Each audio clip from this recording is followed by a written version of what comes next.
Hi, everyone. This is Jacqui Cooper with JCooperTravels and Love Travel Scotland and CryptoMom2. As you can see, I have all my talk shows on the my backdrop, and that's because I share out all my conversations to my various platforms as well as in my blog, the Happiness Factor News. So today I am actually excited to have a continuation of a series of chats that I'm having with Deborah.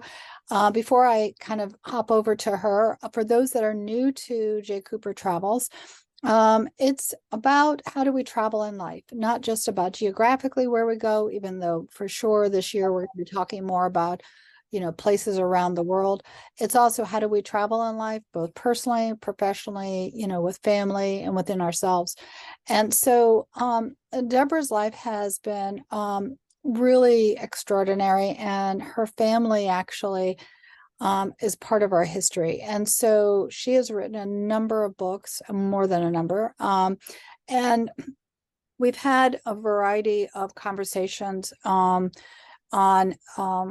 history topics, her books, and just current events. And today, this is part of the continuing conversation because Deborah is an inspiration to many people because of how she keeps reinventing herself and her words and her stories, and they take on new life and new mediums. So with that, we're going to, explore all that.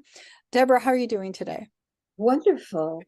Thank you for the lovely introduction. Yeah. So I can definitely, as a mini author myself, I can definitely appreciate, what you've been doing. And I'm excited to share with everyone that your books are actually now on screen.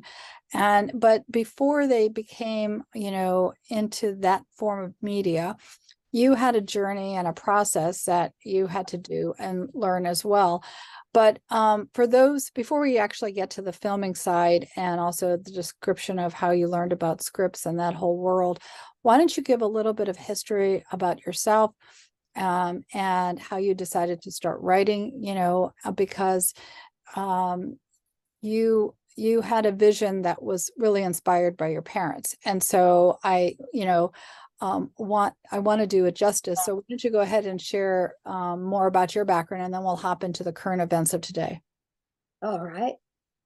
Um, I was born in Brooklyn, but brought up in the British colony then, now Commonwealth of Bermuda.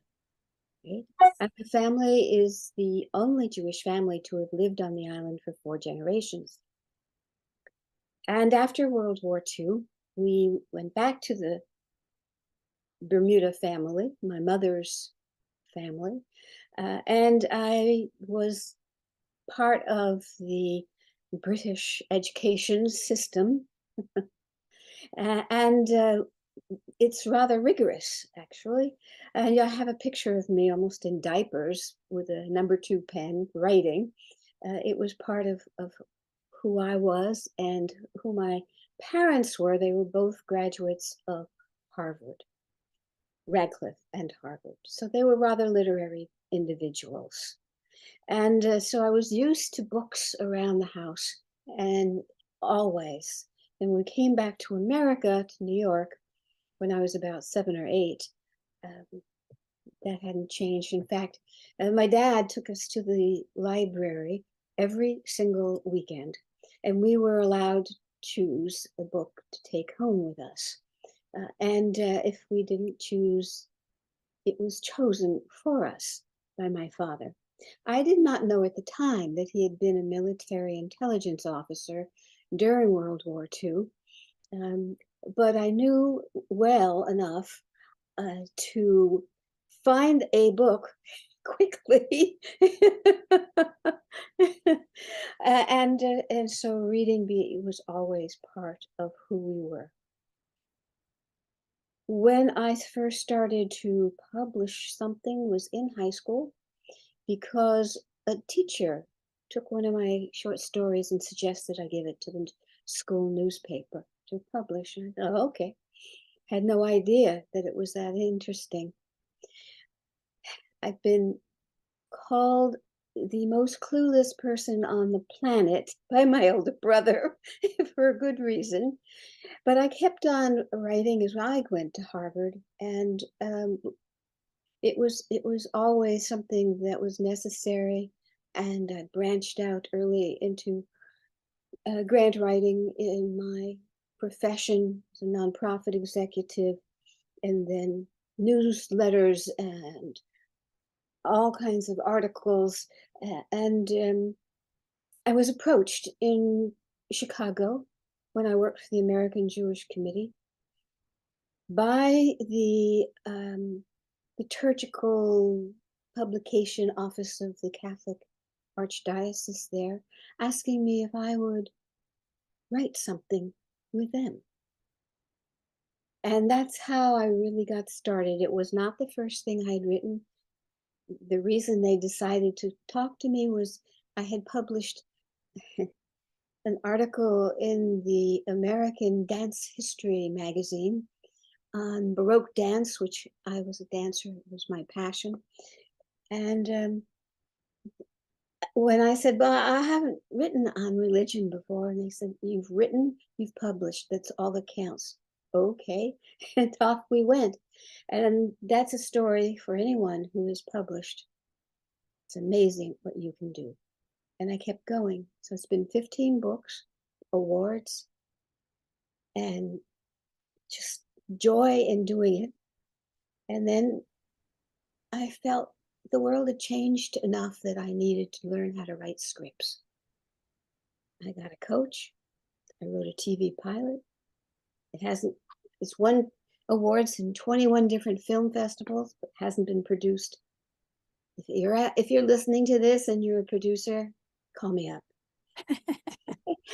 But I did produce another one for radio about Dad and his letters, wartime letters, my mom's letters to him.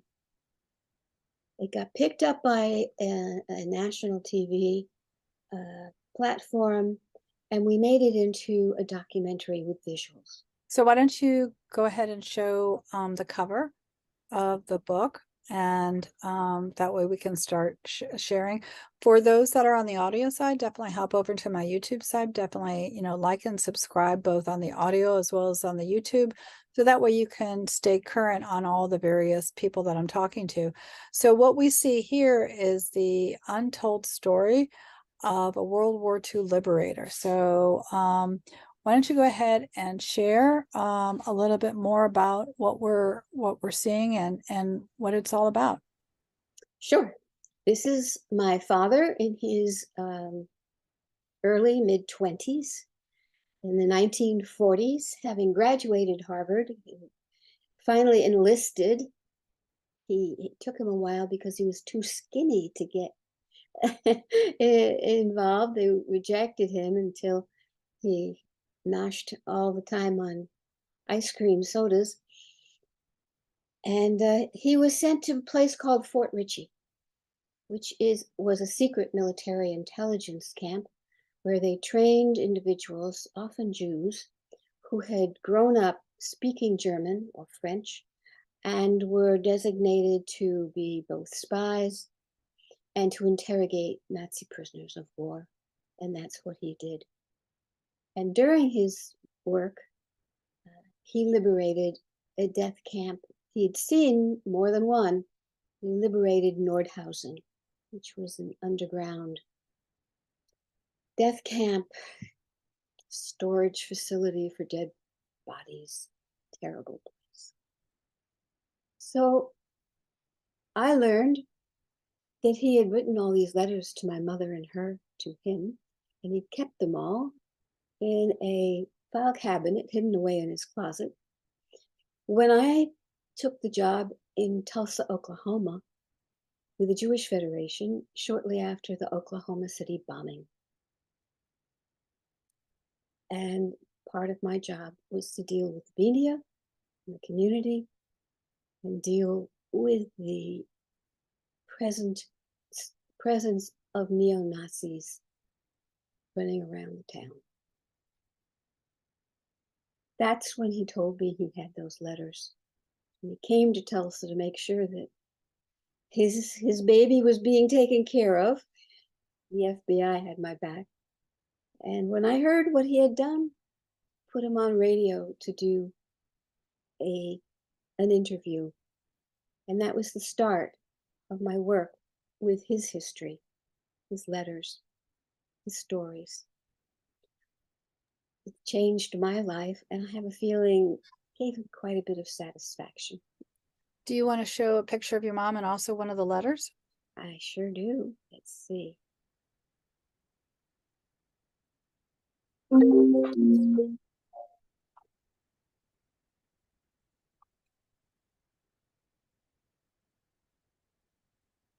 So, let's see. Can you see my mom? No, let's see. No, try again.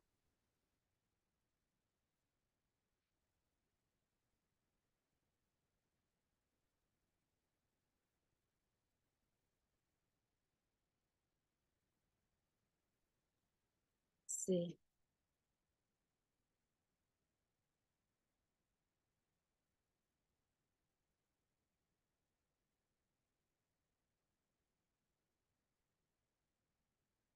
Still not working very well. I can show the picture. I can embed the picture of your mom if you would like to send it to me. Try to see if you can show the letter.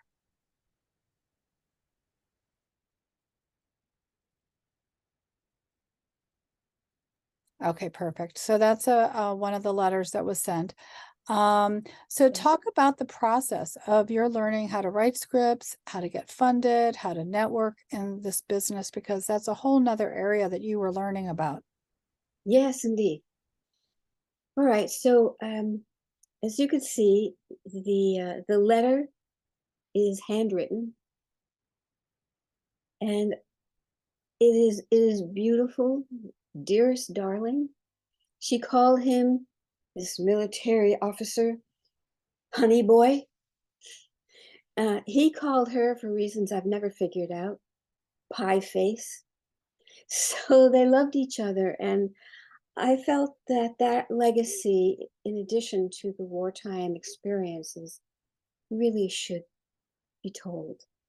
It was part of the education of what had made my father's perseverance possible during the time when he was seeing the Holocaust in person. So, in doing so, I started to write a memoir with his letters. It's called The Liberator's Daughter. And he was still alive at that time. And I showed him a chapter, and he said, well, you're getting there, dear, which is his military way of saying, um, right now this is a piece of crap, but I'm sure that if you keep trying, it'll get better. And I did. But frankly, I was not able to complete the memoir till many years after his passing, in part because it was very emotional reading these letters. And I had to have time to process what I was reading and what he had seen that he had really never talked about. And so I put together eventually the memoir, The Liberator's Daughter, and people came to me and wanted more. You know, wow, that's a story. So I wrote a sequel called The Magic Marble Tree, which is much more personal and engaging, because I had been able to absorb all of it even more. My sister-in-law called me up and said, well, you finally figured out how to write. Well, it's true, it takes a while when you do something this emotional and personal. But I then realized that the world had changed and I wanted to go into a different medium. And so I started to learn how to write scripts. And my first efforts were terrible.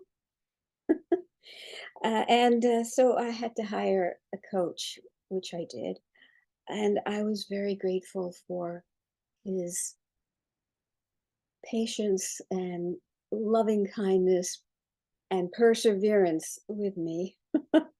to teach me how to write the TV script, which was originally about my life, and to make it part of a 6 episode series.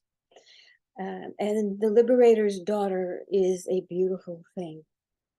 But my cousin Jan, who is in Madison and in the theater world, said, it takes a long time to get something like that produced. Why don't you go for something faster, which would be just audio, radio, and see if you can't do something that is meaningful to you in the meantime. So I wrote another script, now knowing how, for just the audio, which was much easier. And it was called Untold Stories of a World War II Liberator. And it was performed on a local radio station with local readers here in Chattanooga, Tennessee. I wanted a broader audience because I felt that what I had done was an amazing education tool. That it showed a version of experiencing the war through eyes that most people would not have heard of otherwise. So I contacted something called Jewish Life TV, and they were wonderful, assisting me in creating the documentary, which has visuals in addition to the audio. They were very persistent, but I'm sure they might have thought I would drop out after a while, but I've been an editor myself for 16 years of the American Diversity Report, and I really respect editors. And I said, just go for it. Tell me how every second should look. And we did until it, as they say in the military, passed muster. And they actually put it out on one of their channels, Roku, just a few days ago. So congratulations on that. So everyone who's listening, I can put in the blog below how you can reach out both to Deborah as well as to watch it. So is it playing every day? Or do they need to put a certain title in when they're searching? How would they find it? Well, they go to Jewish Life TV, and it has its own website. And Okay. they can search for it, and they can see where they can find it. In addition, however, I have put it up on YouTube under my account so that it's quite easy to access. So I Okay. really want that access to be easy. Share it in classrooms and libraries, churches. Understood. Yeah, it's an important message, and history is always important to remember and to participate in, so that way we can learn from it. So are there, was this an easy process for you, or did you find, would you say that being a woman made it easy, made it difficult? Did you have mentors? You have mentioned some, but what's your overall view of this whole experience? It is not easy. This is an industry that is highly competitive, and the demand for absolute precision in writing a script is incredible. It is something that is not for the faint of heart. And so it took me quite a while, and I used something called Fade In as the script template to learn how to do it. And it was eye-opening that this industry was so demanding, and that once you wrote the script, even though it has the television pilot has won in 21 film festivals across the world, getting it produced is a whole nother matter. So I urge people who are interested in this stuff to be patient and work hard. And the whole idea of doing the radio one was very smart, and has been picked up quite a bit. and of course the topic and the timeliness of it has helped quite a bit. Now, being female didn't really um, influence it, except in the beginning when I approached my coach. His name is Dylan Hussman. And originally I said, can you find somebody who can turn my book, the memoir, into a movie, a script? And he said to me, we don't have enough women in Hollywood doing this, so you are going to do it yourself.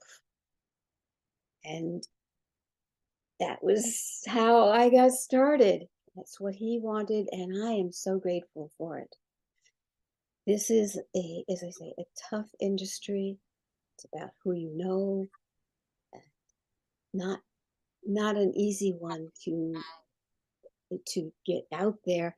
I told a friend of mine, that the TV pilot script has won 21 awards, and the World War II script is now a documentary and it's being posted by Jewish Life TV. And she runs the citywide film festival, and she said, "Well, I'm not going to tell anybody." I said, "Why not?" She said, "Do you know how jealous these people are going to be to hear a first-time script writer get all this done? You'll thank me for not saying anything. They're going to come for you." Well, again, there are those in the industry that I'm sure would be supportive of you, but there are also those that might feel like they should get their fair due too. And like you said, every industry is difficult. So it is sometimes who you know as well as the work that you put in, because you definitely put the work in. So, for everyone who's listening, definitely go back into my feed. I have a digital book that I'll be sharing the link on here, because my various talk shows now, because I've done over 400, I know it's difficult to kind of go back through. So the digital book allows you to flip through and kind of go to the QR code so you can listen, and you'll be able to find these other shows. And that way you can listen to our other episodes. So, Deborah, any last minute thoughts that you want to share? I know we have another one scheduled in the March-April time period. Any last minute thoughts about this topic? I'd just like to add that given what is going on in today's world, that understanding history, seeing it through this young man's eyes and hearing his words, and my mother's words to him, and a Polish Holocaust survivor's memoirs folded into the works, it has been called a just amazing, mind-changing experience. So I urge you to listen to and hear and see this documentary. And I'd love to hear from you about what you feel it might do in education. Yeah, for sure. I think that what you're saying is extremely important. We do need to incorporate the events of the war and everything that occurred around in our schools, so that way each generation is aware of what happened in the past. Because if we don't teach about information about various events, then it's as if it didn't happen. And so we really have to make sure that we have different perspectives, and your parents' perspectives, are in the moment, and that's a lot of times we reflect afterwards, but those letters are showing what was going on right then, and that's really important. Yes, it is. And I'm very grateful to my cousin, my father's nephew, Michael Levine, for composing the music that goes with it. Because this is a piece of art, not just history.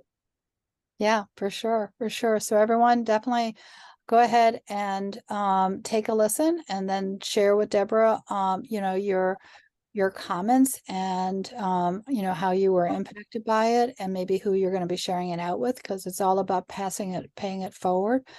And for everyone also who is listening to my talk shows, remember what I always say at the end: be kind to yourself, be kind to others. We're all part of one world and we're also interconnected. So thank you so much, Deborah, for being on, and I will chat with you soon, I'm sure. Thank you. Thank you.